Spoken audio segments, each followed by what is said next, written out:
그래서 이제 특히 이제 중국이 북핵을 도발했다고 제가 얘기를 하잖아요. 저는 진실은 북핵은 중핵이다. 노림수는 뭐 심리적 강압과 군사적 강압, psychological coercion, military coercion 두 개다.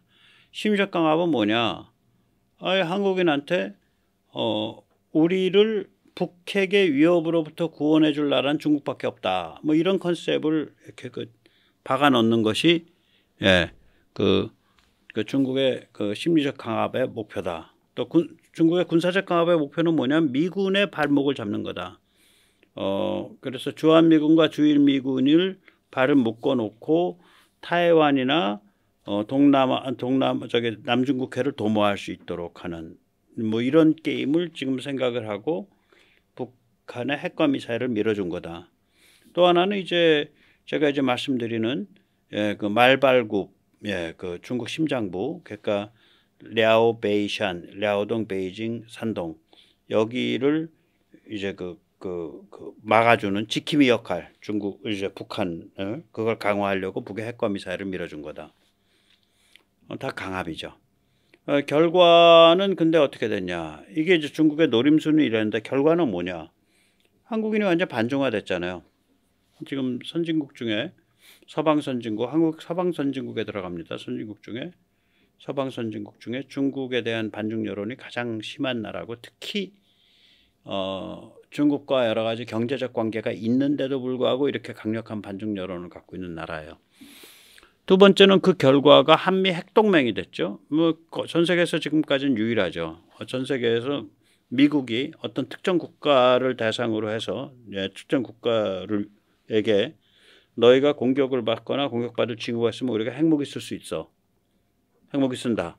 라고 약속을 하고 그 약속의 진실됨을 증명하기 위해서 수시로 미국의 전략자산이 전개되고 그 약속을 위해서 핵협의그룹을 두 나라가 머리를 맞대고 작전을 짜고 그때 작전의 주요 내용은 뭐냐면 미국이 핵무기를 썼을 때 한국의 비핵 전력 그다음에 주한 미군 비핵 전력은 같이 어떻게 움직인다. 그 정도까지 가면 이제 북한을 접수 평정하는 거니까. 네. 그다음에 이제 이 결과 그러니까 중국이 이렇게 북핵 도발을 한 결과가 한미일 삼국 체제가 만들어져 버렸고요.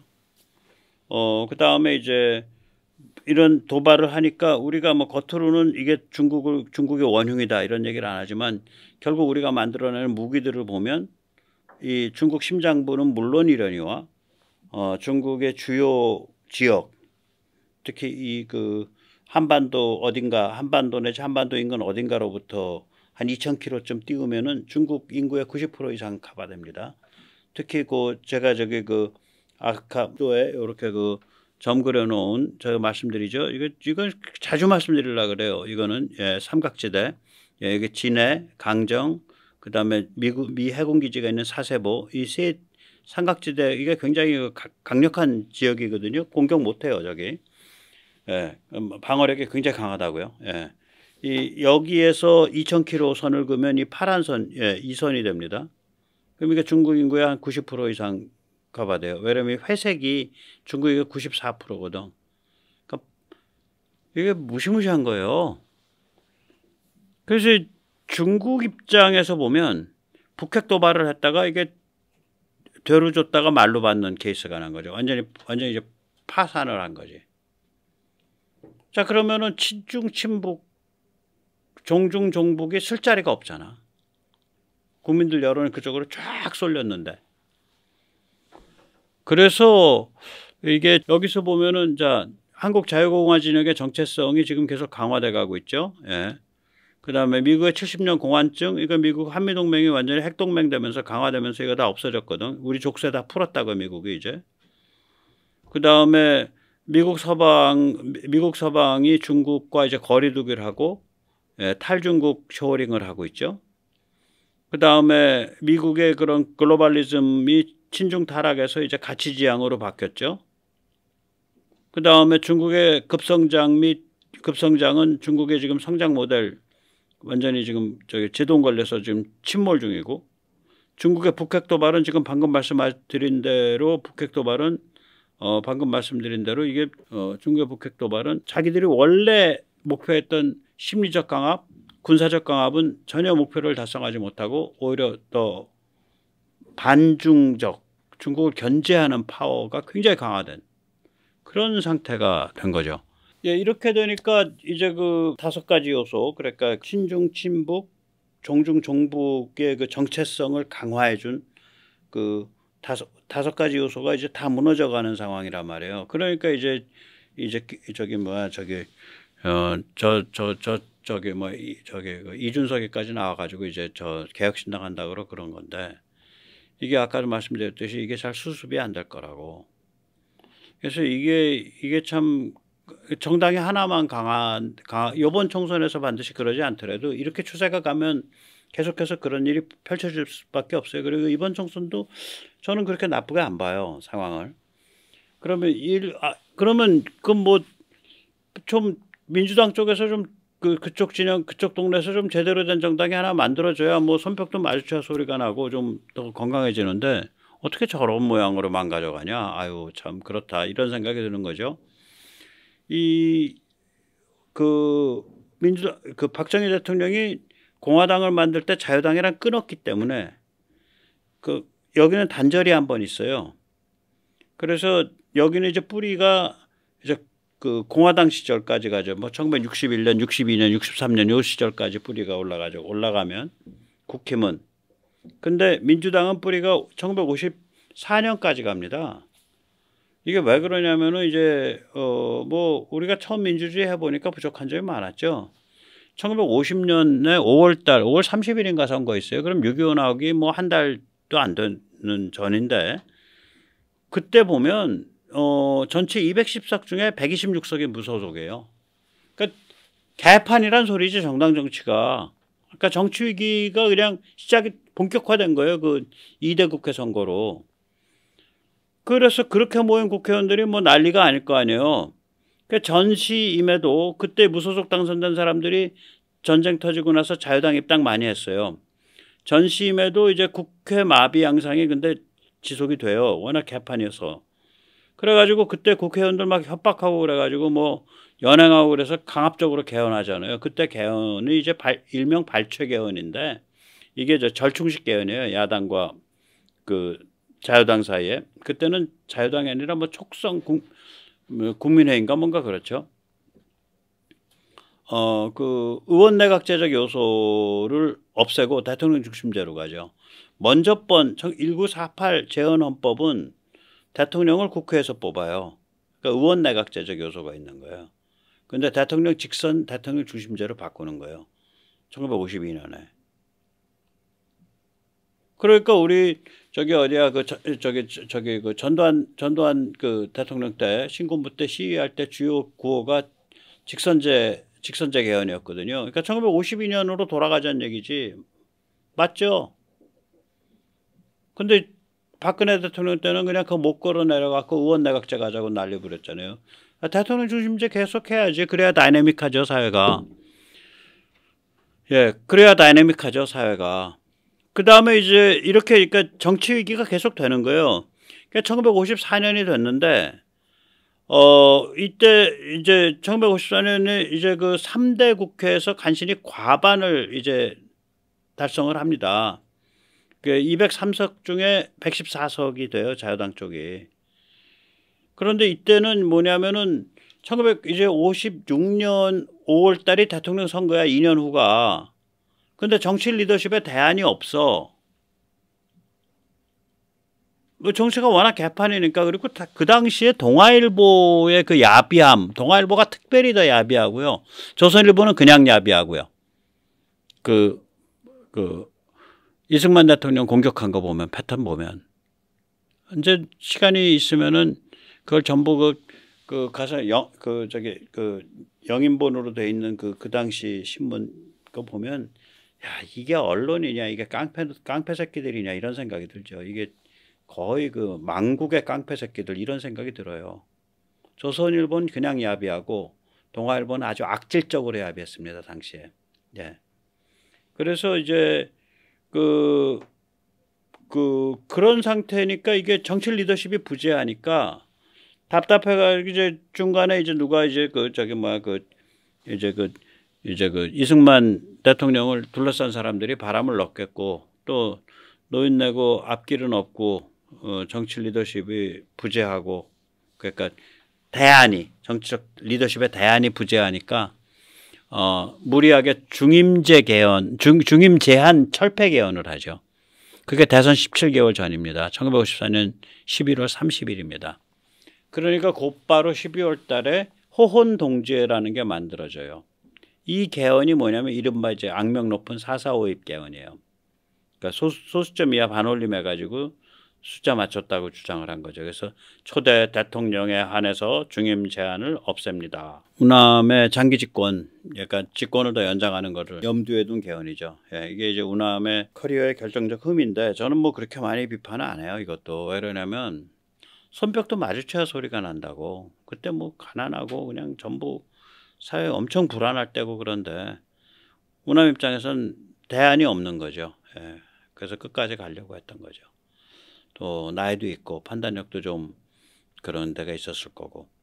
그래서 호원동지회가 만들어지면서 1955년 9월 18일 날 민주당이 창당을 합니다. 그러니까 지금 민주당의 뿌리는 1955년 54년까지 올라가는 거예요. 호원동지회를 기준으로 하면 54년 12월까지 올라갑니다.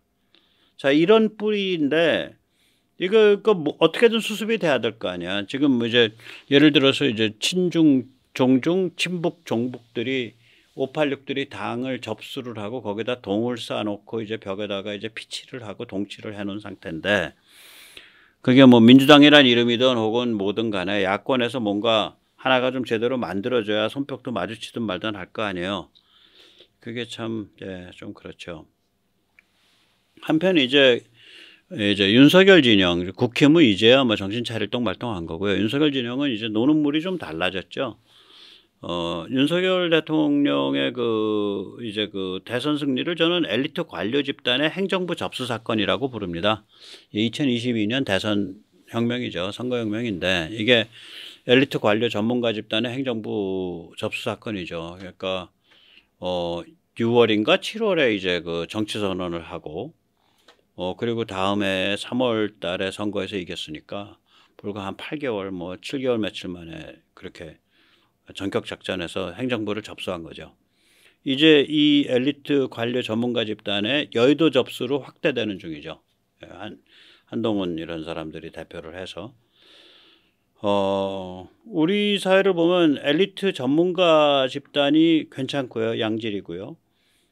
경제 위기에 대처하는 거 보세요. 또 그다음에 기업가들이 아주 양질이고요. 그건 뭐 피터 드라커가 전 세계 최고의 기업가 정신을 가진 문화다라고 공언을 하죠. 1990년대 그 피터 드라커 얘기입니다.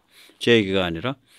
그런데 이제 이건희 회장이 말했듯이 정치는 삼류죠. 예.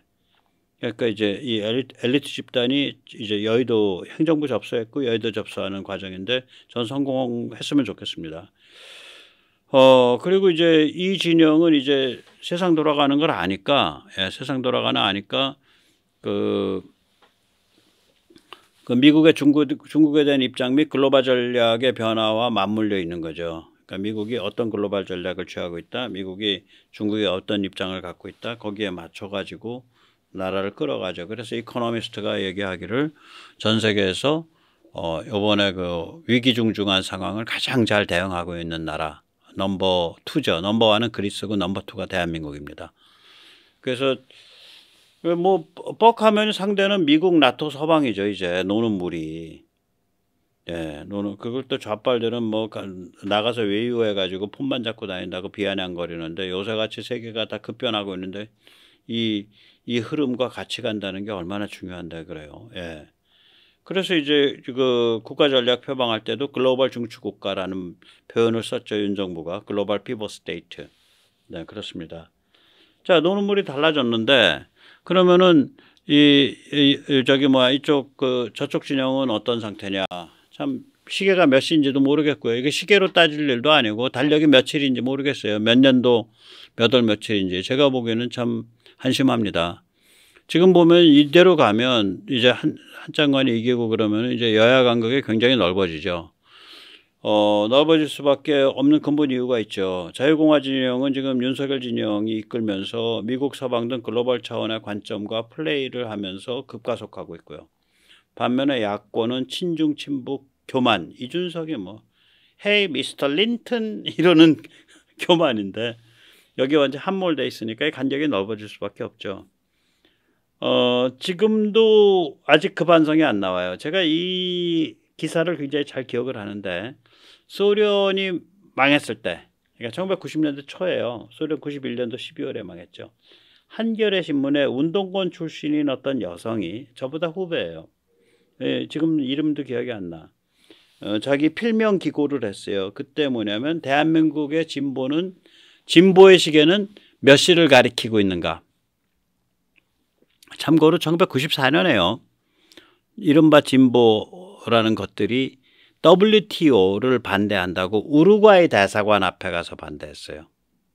WTO 체제를 결정한 게 우루과이 수도에 모여서 결정을 했어요. 그래서 그걸 우루과이 라운드라 그럽니다. 그러니까 우루과이 나라의 정책과는 아무 상관도 없고 우루과이라는 나라의 국력이 세계 무역 질서를 뭐 좌지우지할 수 있는 국력도 아닌데 우루과이 라운드니까 이건 우루과이 정부랑 관계 있으니까 WTO는 우루과이 대사관 앞에 가서 반대 시위한다.